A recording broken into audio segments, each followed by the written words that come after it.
Hello everyone, Stuti Sharma this side and you are watching Let's Talk Maths. तो आज हम class 10th के quadratic equation पढ़ेंगे. Quadratic equation क्या होती है? सबसे पहले क्वाड्रेटिक इक्वेशन पढ़ने से पहले आपको पता होना चाहिए कि अलजेब्रिक एक्सप्रेशन क्या होता है. जो कि आपने क्लास 8th में पढ़ा होगा. तो अलजेब्रिक एक्सप्रेशन क्या होता है?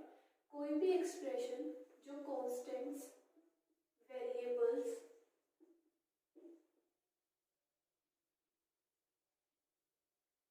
एंड ऑपरेशन से मिलके बनता है. Operations in the sense plus minus ये सब, तो वो होता है आपका algebraic expression. For example 2x + 3. तो कॉन्स्टेंट्स, इसमें कॉन्स्टेंट्स, वेरिएबल्स एंड ऑपरेशंस हमें चेक करने पड़ते हैं. तो अगर मैं इस इक्वेशन की बात करूं तो इसमें आपका वेरिएबल है x. वेरिएबल वो होते हैं जिनकी हम वैल्यू फाइंड करते हैं. अगर मैं इसमें कांस्टेंट की बात करूं तो वो आपका 3 है. एंड अगर हम ऑपरेशन की बात करें तो ऑपरेशन इज एडिशन. तो ये हो गया आपका अलजेब्रिक एक्सप्रेशन. अब क्वाड्रेटिक इक्वेशन में अलजेब्रिक एक्सप्रेशन का क्या रोल है? तो क्वाड्रेटिक एक इक्वेशन है, तो सबसे पहली बात पता होनी चाहिए कि इक्वेशन कब बनती है. तो जब भी किसी अलजेब्रिक एक्सप्रेशन के आप इक्वल्स टू के सामने रख देते हो, ये इक्वल्स टू 0 हो सकता है, कुछ भी, तो जब भी कोई भी एक्सप्रेशन में क्या लग जाता है, इक्वल टू लग जाता है, तब वो एक्सप्रेशन क्या बनता है, इक्वेशन बनता है. आई होप आपको क्लियर हुआ होगा. सो अब ये 2x + 3 = 0 क्या है, आपकी एक इक्वेशन बन चुकी है जिसे आप सॉल्व कर सकते हो. अगर मैं आपसे बोलूं कि 2x + 3 को आप सॉल्व करके दीजिए और मैं एक क्वेश्चन बोल रही हूँ 2x + 3 = 0 को सॉल्व करिए, तो आप इसको सॉल्व नहीं कर सकते क्योंकि एक एक्सप्रेशन है. जब एक्सप्रेशन इक्वेशन बनता है तब आप उसे सिर्फ सॉल्व कर पाते हो, ना ही सिंपल एक्सप्रेशन को आप सॉल्व कर पाते हो. आई होप आपको क्लियर हुआ होगा.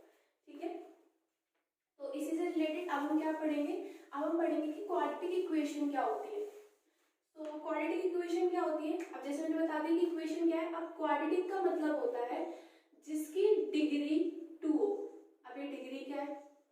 वो इक्वेशन, अब डिग्री का मतलब होता है हाईएस्ट पावर. हाईएस्ट पावर होता है, ठीक है. तो वो इक्वेशन जिसकी हाईएस्ट पावर 2 होती है उसको हम डिग्री बोलते हैं. अब एग्जांपल क्या बोला मैंने, आप समझिएगा. जैसे आपका कोई क्वेश्चन है 3x³ + 2x² + 3x + 2 = 0. अगर मैं यहाँ पे बात करूँ तो आपके वेरिएबल x है, ठीक है. अब यहाँ पे x की पावर 3 है, यहाँ पे 2 है, यहाँ पे x है और यहाँ पे x की पावर 0 है. तो अगर मैं इस वेरिएबल की पावर्स चेक करूँ तो यहाँ पे 3, 2, यहाँ पे 1 एंड यहाँ पे 0 है. किसी की पावर 0 होती है, 1 होता है. तो यहाँ पे जो x की सबसे बड़ी पावर है दैट इज 3. तो इस इक्वेशन की डिग्री क्या हो गई? 3. तो ये होती है आपकी हाईएस्ट पावर. किसी भी इक्वेशन की जो हाईएस्ट पावर होती है उसे हम डिग्री बोलते हैं, ठीक है. अब मैंने बोला कि क्वाड्रेटिक इक्वेशन क्या होता है. क्वाड्रेटिक इक्वेशन वो इक्वेशन होती है जिसकी डिग्री 2 होती है. For example 2x² + 3x + 2 = 0. ये भी एक क्वाड्रेटिक इक्वेशन है. क्यों? क्योंकि इसमें जो x आपका जो वेरिएबल है उसमें जो हाईएस्ट पावर है वो 2 है, तो इसकी डिग्री 2 हो गई. अब जैसे अगर मैं एक और एग्जांपल लूं और आपका हो गया 2x² + 2 = 0. ये भी एक क्वाड्रेटिक इक्वेशन है. भले ही इसमें x वेरिएबल ना हो लेकिन x² वेरिएबल जरूर है. तो डिग्री 2 होना जरूरी है. बाकी ये डिग्रीज होना जरूरी है नहीं है वो इम्पोर्टेंट नहीं होता. लेकिन अगर हम क्वाड्रेटिक इक्वेशन की बात करें तो उसकी डिग्री 2 होना बहुत ज्यादा जरूरी है. आई होप आपको क्लियर हुआ होगा. तो अब क्वाड्रेटिक इक्वेशन क्या होता है तो आपको समझ में आ गया होगा. सो क्वाड्रेटिक इक्वेशन की जो जनरल फॉर्म होती है, जनरल फॉर्म का मतलब क्या होता है, उसकी एक बेसिक इक्वेशन क्या होती है बेसिकली. अब जैसे अगर किसी का घर बनता है तो घर बनने के लिए सबसे ज्यादा जरूरी क्या है? प्लॉट, ठीक है. तो इसी तरीके से कोई भी क्वाड्रेटिक है उसकी जनरल फॉर्म विच मीन्स उसका एक ढांचा. तो जो क्वाड्रेटिक इक्वेशन की जनरल इक्वेशन होती है, जनरल फॉर्म होती है, वो होती है ax² + bx + c = 0. जहाँ पर ये जो आपका a होता है वो कभी भी 0 के बराबर नहीं हो सकता है, क्योंकि अगर आपका a 0 के बराबर हो गया विच मीन्स आपकी जो सेकंड जो डिग्री 2 है वो तो रहेगी नहीं, विच मीन्स एक क्वाड्रेटिक इक्वेशन नहीं रहेगी. तो a कभी भी 0 नहीं हो सकता है. एंड दूसरी बात b हो सकता है, c भी हो सकता है. और a, b और c जो होते हैं वो क्या होते हैं? नोन होते हैं जिनकी वैल्यू हमें पता होती है. एंड x जो कि आपका वेरिएबल होता है वो क्या होता है? अननोन होता है जिसकी वैल्यू हमें फाइंड करनी होती है. ठीक है, आई होप आपको क्लियर हुआ होगा। तो ये होती है आपकी क्वाड्रेटिक इक्वेशन की जनरल फॉर्म। सो इसी से रिलेटेड अब अगर कोई भी इक्वेशन है विच मीन्स उसके आंसर्स भी आएंगे। अब इक्वेशन क्यों है? इक्वेशन इसलिए ताकि हम ये जो वेरिएबल आपका x है हम इसकी क्या कर सके, वैल्यू फाइंड कर सके। अब ये जो क्वाड्रेटिक इक्वेशन में एक्सिस की वैल्यू को हम क्या बोलते हैं, इनको हम बोलते हैं रूट्स, या फिर हम बोल सकते हैं इनको जीरोस। तो आपको आपकी एनसीईआरटी में रूट्स एंड जीरोस ही ज्यादातर देखने को मिलेंगे, इनफैक्ट जीरो ज्यादा देखने को मिलेंगे। तो ये जो एक्स जो वेरिएबल है इसकी जो वैल्यू होती है, मतलब ये जो एक्स है बेसिकली इसे हम रूट्स बोलते हैं, रूट्स फाइंड करना बोलते हैं। अब अगर कोई भी क्वाड्रेटिक इक्वेशन है या कोई भी क्यूबिक इक्वेशन क्या होगी जिसकी डिग्री 3 होगी, लीनियर इक्वेशन होगी जिसकी डिग्री 1 होती है, तो जितनी भी डिग्री की इक्वेशन होती है उसके उतने ही जीरोस होते हैं। कैसे? अगर आपकी कोई क्वाड्रेटिक इक्वेशन है जिसकी डिग्री क्या है 2 है, ठीक है, तो इसके आंसर भी क्या होंगे, इसके जीरोस भी कितने होंगे, 2 होंगे। अब वो डिपेंड करता है, वो जीरोस क्या हो सकते हैं, वो जीरोस डिस्टिंक्ट भी हो सकते हैं विच मीन्स अलग भी हो सकती है उन दोनों की वैल्यू, और वो क्या हो सकते हैं, सेम भी हो सकते हैं, उनकी वैल्यू सेम भी हो सकती है। फॉर एग्जांपल अगर हम किसी क्वाड्रेटिक इक्वेशन को सॉल्व करें तो हो सकता है x की दोनों वैल्यू 1 आए या दोनों वैल्यू 2 आए, और हो सकता है एक वैल्यू 1 आए और एक वैल्यू 2 आए। तो ये होते हैं आपके जीरोस। अब किसी भी क्वाड्रेटिक इक्वेशन को सॉल्व करने के कितने तरीके होते हैं, ठीक है, अब हम ये पढ़ेंगे। तो अगर आपकी यहाँ पे कोई क्यूइज, अगर मैं क्यूई लिख रही हूँ, ठीक है, क्यूई आपकी क्वाड्रेटिक इक्वेशन को रिप्रेजेंट कर रही हूँ मैं शॉर्ट फॉर्म में, तो जो आपकी क्वाड्रेटिक इक्वेशन को सॉल्व करने के बेसिकली 3 मेथड्स होते हैं, ठीक है। फर्स्ट वन इज फैक्टराइजेशन, जो आप 9th क्लास तक अब तक पढ़ते हुए आए हो और आई होप कि आपको आता ही होगा। Second one is quadratic formula. तो क्वाड्रेटिक फॉर्मूला जो होता है वो बिल्कुल नया है और बहुत इंपॉर्टेंट है, ठीक है, ये जानना आपको बहुत ज्यादा जरूरी है। And third one is completing the square.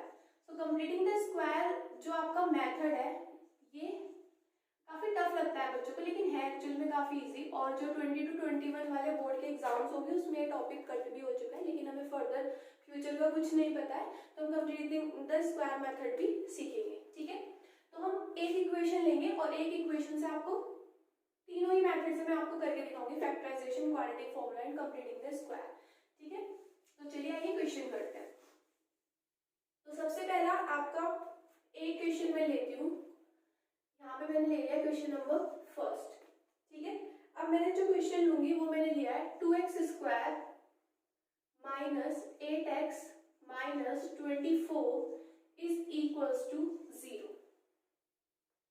तो मैं जो सबसे पहला मेथड कर रही हूँ दैट इज फैक्टराइजेशन। तो फैक्टराइजेशन में क्या होता है, आप किसी भी इक्वेशन के फैक्टर्स निकालते हो, तो हमें फैक्टर्स निकालने के बाद उसकी वैल्यू फाइंड करनी है। तो सबसे पहले फैक्टराइजेशन में हम क्या करते हैं, आपका एक्स स्क्वायर का कोएफिशिएंट और जो कांस्टेंट होता है हम चेक करते हैं उनका मल्टीप्लाई करके कितना आ रहा है। तो 24 2 जा आप लोगों को पता ही होगा 48 होता है, ठीक है। अब इनके साइन चेक करते हैं, यहाँ पे प्लस है और यहाँ पर क्या है माइनस है, तो प्लस और माइनस कितना हो गया, माइनस माइनस करके जो बीच वाला x का जो कोएफिशिएंट होता है वो आना चाहिए, तो माइनस करके 8 आना चाहिए। अब आपको ऐसे दो नंबर्स फाइंड करने हैं जिनको आप मल्टीप्लाई करो तो 48 आए और जिनको आप आपस में क्या करो सब्ट्रैक्ट करो तो आपका आंसर 8 आए, ठीक है। अब इसको फाइंड करने का भी एक तरीका होता है, या तो आप डायरेक्ट फाइंड कर सकते हो, ठीक है, लेकिन अगर आपसे डायरेक्ट नहीं हो रहा है तो आप क्या करो, ये जो आपकी मल्टीप्लीकेशन वाला नंबर है आप क्या करो इसके प्राइम फैक्टराइजेशन करो। तो अगर मैं 48 का प्राइम फैक्टराइजेशन करती हूँ तो 2 2 जा 4 एंड 2 4 जा 8 एंड यहाँ पे आपका आएगा 12, 2 1 जा 2 2 2 जा 4, यहाँ पे आपका 6 2 6 जा 12, 2 3 जा 6 एंड 3 1 जा 3। तो आपको क्या करना होता है, अब इनको मल्टीप्लाई करके ऑब्वियस सी बात है 48 तो आएगा ही आएगा, लेकिन माइनस करके 8 बनाने में तो हमें इन्हीं नंबर्स में से, अब हमें और कुछ नहीं चेक करना एक्स्ट्रा, इन्हीं नंबर में से हमें कुछ पेयर्स बनाने हैं जिनको हम आपस में अगर सब्ट्रैक्ट करें तो आपका आंसर 8 आना चाहिए। तो चलिए हम पेयर बनाते हैं।